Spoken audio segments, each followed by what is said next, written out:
Hey guys, it's Heed. Um, so as promised, here I am talking about the core of BPD. And remember, these are notes I took off of the website. Uh, neurodivergent. It might even be word for word. Neurodivergent insights. So the core of BPD is an anxious, preoccupied attachment style. Strong need to belong, fit in, be accepted. I'll say, yeah, I've got it. Yep. It sucks to feel like a person who never does fit in or be accepted. Damn. Like, yeah. It really sucks how I just can't fit in to save my fucking life. But at this point, I mean, I'm 35. I've come to understand that, like, alright, it just doesn't work, right? I'm just not gonna fit in. If they don't, like, if they're not okay with people being a weirdo, then they're definitely not gonna like me because I am a weirdo. I super can't help it. People tell me all the time, and sometimes I try really hard to not seem like a weirdo, but it doesn't work. I'm always just a weirdo. Okay, so here's another, this time I actually put it in quotation marks, see? So here's a note I wrote about it. Baseline mood tends to be dysphoric. And then in brackets they wrote sad, depressed, with limited access to positive emotions of joy, happiness, hope. Dun dun dun. No. Is that what's going on with me? Yeah. Like, I like to think that I wake up, like, I've given this some thought. I have a problem with the morning. When I wake up, I said I wake up and feel neutral.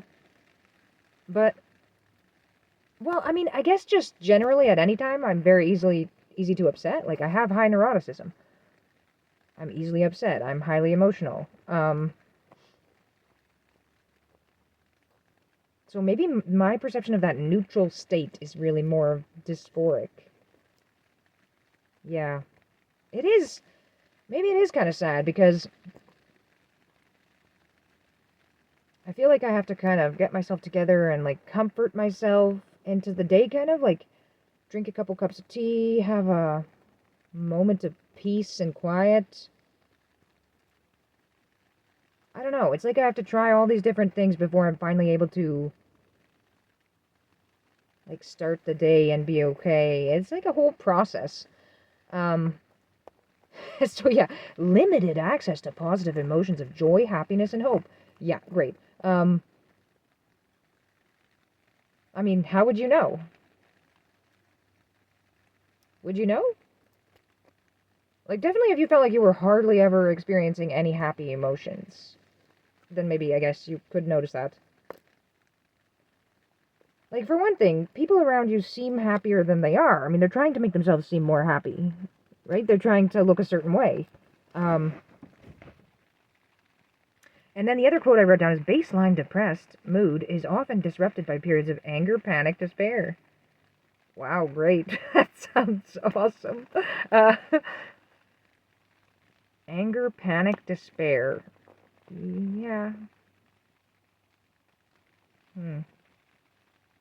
Yeah, sometimes I do feel angry, and that's a hard thing to sit with. Despair also is an experience a lot, that I have a lot.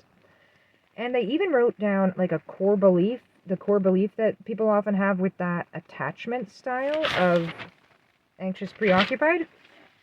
I want to look into that more. I want to learn more about the anxious preoccupied attachment style. See, that's what I mean by it. It kind of gave me direction of where to go. It gave me somewhere, it pointed me some way, you know? Yeah, oh, I wrote it right there. Why did I put that? Common with anxious preoccupied attachment. I am bad and others are good. Or, like, I'm not worthy of love. Like, yeah, when you think of yourself compared to other people, do you see yourself as not being as good as them? Yeah, I do. And it's kind of the thing about I'm not a real person. Not like other people are. You know? It kind of goes with the robot thing, too. I'm not a real person because I'm a robot, you know? Yeah. When you lose a person, or it seems like you're going to lose them, it feels like it confirms the belief that you're not lovable. Yeah. And it kind of opens up the question of, like, how are you going to meet someone else? Like, especially if you're a person who, like, doesn't even socialize, you know. Like, really, it's hard not to think that, like, you're never going to find someone who wants to be with you again. It's hard not to think that. I mean, everyone gets down when they get broken up with, right? So yeah, that's my little chat about just some more stuff about BPD and how I relate to it. This really did, like at the end of these notes, I wrote the word, what? Like, I had been, like, obviously it had been suggested to me that I have BPD.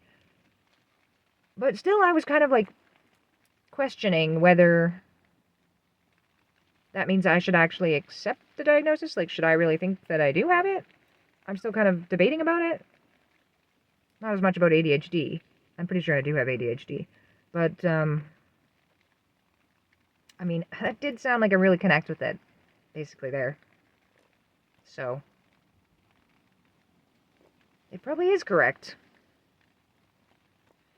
Anyway, yeah, so that's BPD, core of BPD, from my perspective.